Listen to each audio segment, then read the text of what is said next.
Ang dokumentaryong ito ay magsisilbing isang paalala na hindi biro ang cyberbullying. Hindi ito isang bagay na pwede lang baliwalain. You have to take action.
Chris, bakit pa kasi kita gusto?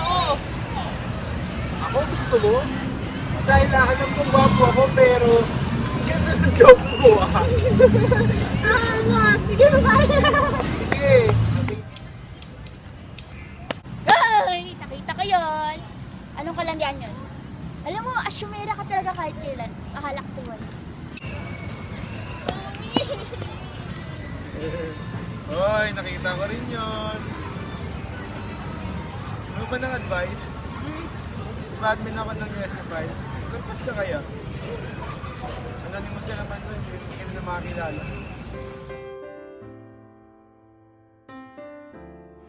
Title, Mr. C. What do you want to share? Sabi ng friend ko, pwede ko raw i-confess yung feelings ko dito. I like someone. May gusto ako kay Mr. C pero wala siyang gusto sa akin. Ang masama pa, may gusto rin si friend kay Mr. C kaya nag-away tuloy kami ni friend. I don't know what to do anymore. Screen name? Psychotic nerd?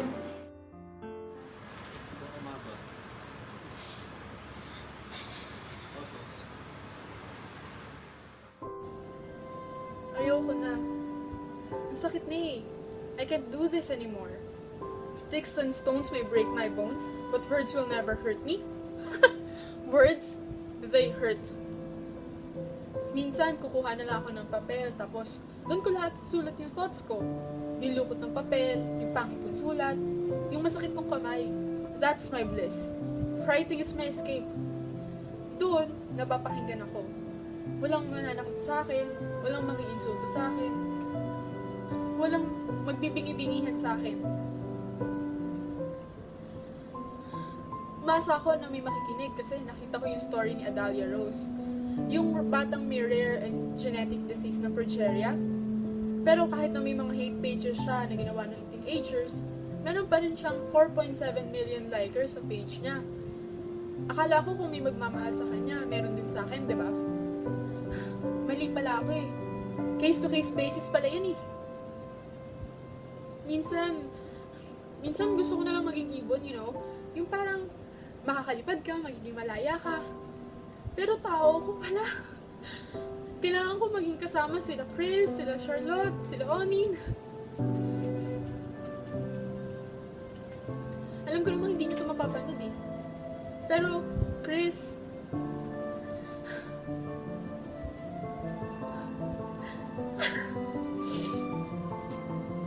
hindi kita sinisisi kung pinagtawanan mo yung confession ko. Tama naman si Onin eh. Sino ba ako? Ano bang may pagmamalaki ko? Isa lang naman akong invisible nerd eh. Di ba psychotic?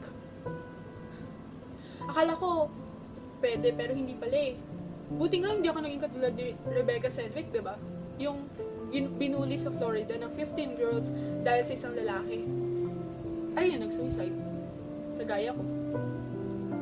At salamat kasi pinarealize mo sa akin na hindi kami bagay. tama ka naman eh. Hindi porket close kami, magkakagusto na siya sa akin. Sana pag nawala ako, maging kayo, maging masaya kayo. Tsaka, Onin, hi! Kumusta na? Kumusta na yung page mo? Nakikita mo ba yung mga comments doon?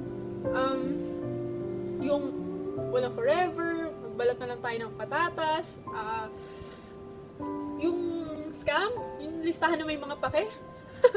Wala naman eh. Wala namang may pakialam.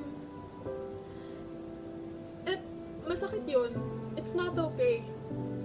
Cyberbullying na to, tapos hindi nyo pa alam. Sana ma-realize nyo na nakakasakit kayo. Na yung mga posts and tweets nyo, hindi harmless.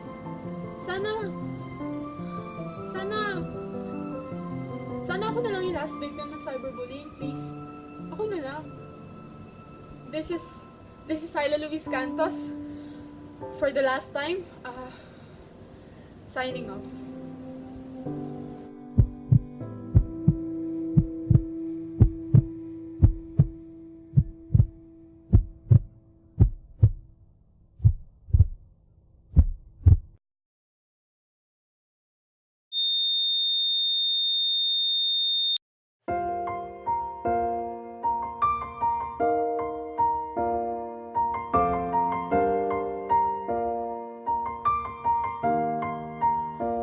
It's been a long day without you, my friend, and I'll tell you all about it when I see you again.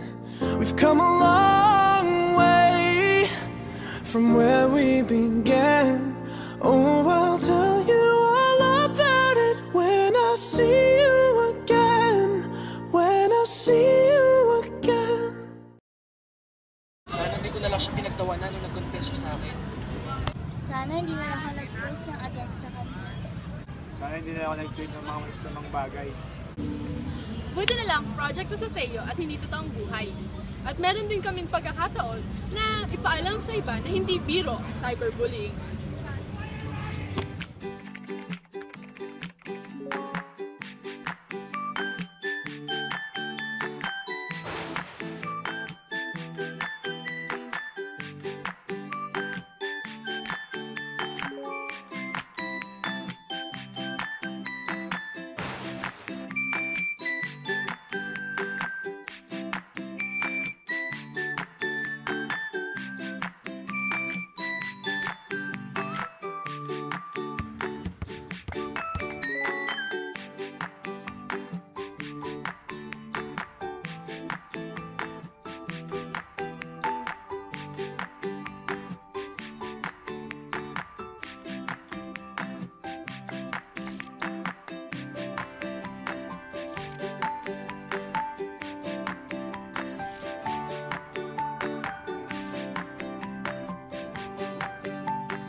Ipinakita kanina ang mga epekto ng cyberbullying. Ngayon naman ay ating matutunghayan kung ano ang mga dahilan kung bakit patuloy na lumalaganap ang epidemyang sumisira sa dignidad ng bawat tao. Ayon sa Google Trends, pang-apat ang Pilipinas sa buong mundo na may pinakamaraming bilang ng search tungkol sa cyberbullying. Ipinapakita lamang nito na ang cyberbullying ay isang isyung dapat pagtuunan ng pansin. Dahil dito, ano nga kaya ang masasabi ng ilang estudyante kung bakit may cyberbullying? May mga tao kasing insecure. Kasi ginagamit nila yung social media para mang-down, manakit, tsaka mang-bash ng ibang tao. Kasi yung iba mas dahil cyberbullying, tumataas yung ego nila at nafe-feel nila na superior sila kaysa dun sa binubully nila. Tsaka siguro meron lang talagang mga tao na nakakakuha ng kasiyahan sa cyberbullying. Sa patuloy na modernisasyong nagaganap, saksi si Mrs. Luisa Cantos, isang guidance counselor, kung bakit mayroon tayo ngayong tinatawag na cyberbullying. Maraming mga estudyante, they go into it, yung nang bubuli sa social media. Kasi yun yung way nila para to target a certain students mas malakas ang loob nila kasi hindi nila personally nakikita. Una, may mga estudyanteng, aminin natin, hindi academically inclined. So, para mapansin sa klase and become popular with it, iba yung ginagawa nilang attention. Isang kasi ang mga nagsa-cyberbully, usually sila yung KSP, kulang sa pansin. Pangalawa, sometimes yun sa cyberbully, sila din kasi biktima.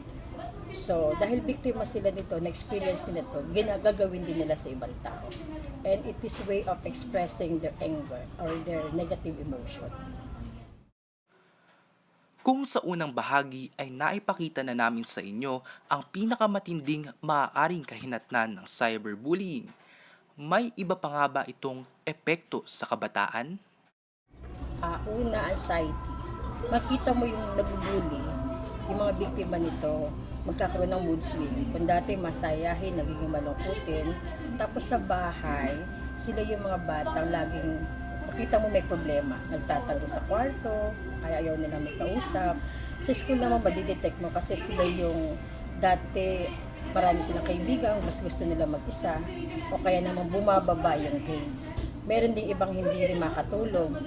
May ibang bata to the point na takot na silang mag-Facebook or Twitter kasi ang inaano nila yung ano yung mababasa nila. So nandoon yung anxiety, yung takot. Lagi nating tatandaan, hindi biro ang cyberbullying.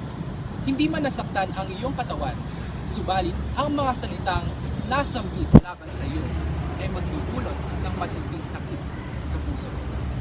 Ika nga, sticks and stones may break my bones, but words will leave psychological wounds that never heal. Ano nga kaya ang masasabi ng simbahan sa napapanahong issue na cyberbullying? Ang pangunguna ng simbahang Katoliko sa pamamagitan ng pagbabahagi ng mga kasulatan at dokumento ukol sa dignidad ng isang tao ang siyang nagbigay daan sa pagtuklas sa pinagmulan ng bullying. Isinulat ni Pope John XXIII sa kanyang encyclical na Peace on Earth noong 1963 na any human society, if it is to be well-ordered and productive, must lay down as a foundation this principle, namely that every human being is a person. Ito ay isang patunay at patotoo na absolute ang dignidad ng isang tao. Kapag ang isang tao ay nabuli ng kapwa niya, hindi dapat tayo pwedeng magbulag-bulagan lamang habang unti-unting tinatapakan ng bully na iyon ang dignidad ng biktima. Dito pumapasok ang principle of solidarity. Bilang isang Katoliko at bilang mga taong nagnanais mamuhay ng moral, dapat nating itrato ang cyberbullying na salungat sa turo ng simbahan at sa pinakakahulugan ng pagiging isang tao. Sa pagprotekta natin sa mga biktima laban sa cyberbullying, isinasabuhay natin ang nakasulat sa the 100th year na human persons are willed by God. They are imprinted in God's image. Kapag ang isang tao ay nambuli, hindi lamang siya gumagamit ng mga nakakainsultong pangalan, ngunit ipinababa niya ang dignidad ng isang taong ginawa sa imahe ng Diyos. Sa pagtanggap at hindi pagpigil sa cyberbullying ay maituturing na pagtalikod na mismo kay Hesukristo. Sabi nga sa Biblia, Amen, I say to you, whatever you did for one of these least brothers of mine, you did for me. Makikita rin ito na isinulat ni Pope John Paul II sa kanyang encyclical na The Gospel of Life. Life, especially human life, belongs to God. Whoever attacks human life, attacks God's very self.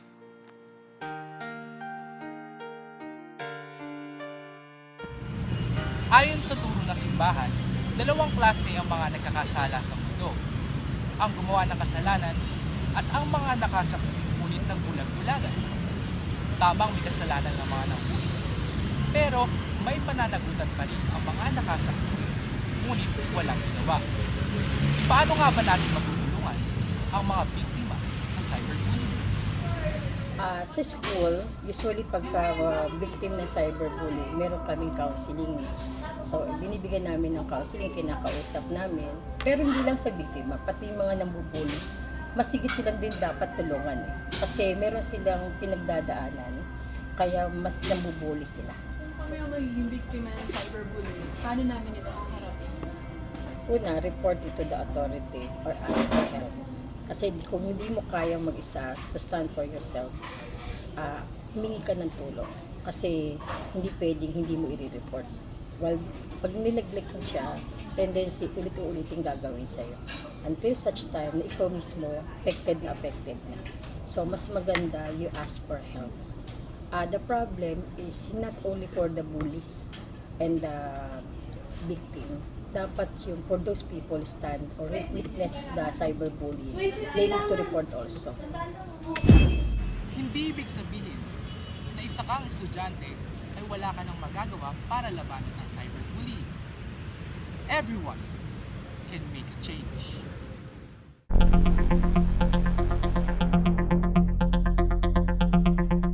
Siyempre ma-hurt, tsaka mapapahiya. Siyempre parang tinabakan na din yung ego mo dun. So yun. Eh di lalapitan ko yung nambubully. Sabihin ko sa kanya na medyo masakit na. Kasi baka hindi rin siya aware na cyberbullying na pala yung ginagawa niya. Gagawin ko pag ako'y ng cyberbully, siyempre i-report ko sa school authorities. Tapos, yung mararamdaman ko pag ako'y nabully, siyempre malungkot, tsaka parang na-down yung sarili ko.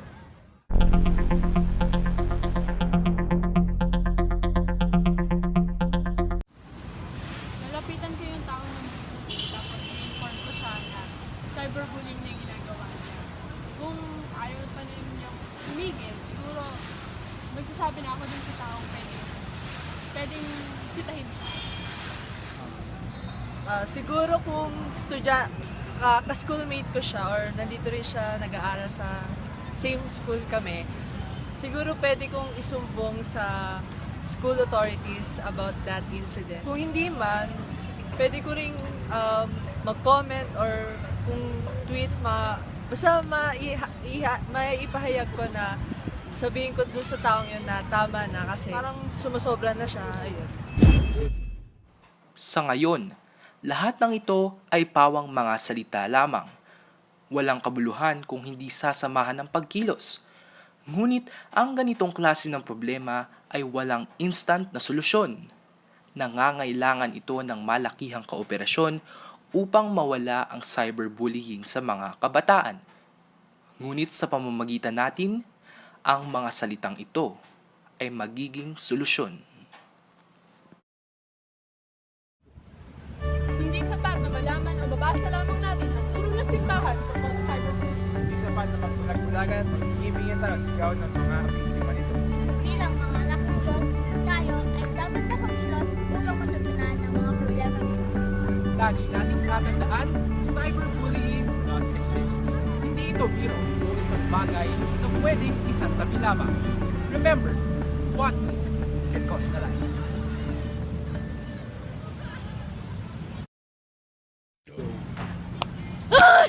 Nakita ko yun! Anong kalandian yun? Can't do this anymore. Sakit na eh. Alam mo yung sticks and stones may break my bones? Hindi sapat na magbulag-bulagan at magbigay-bigyan tayo sa mga sigaw ng mga... Hindi sapat na magbigay-bigyan at magbulag-bulagan tayo sa sigaw ng mga... 1, 2, 3, go!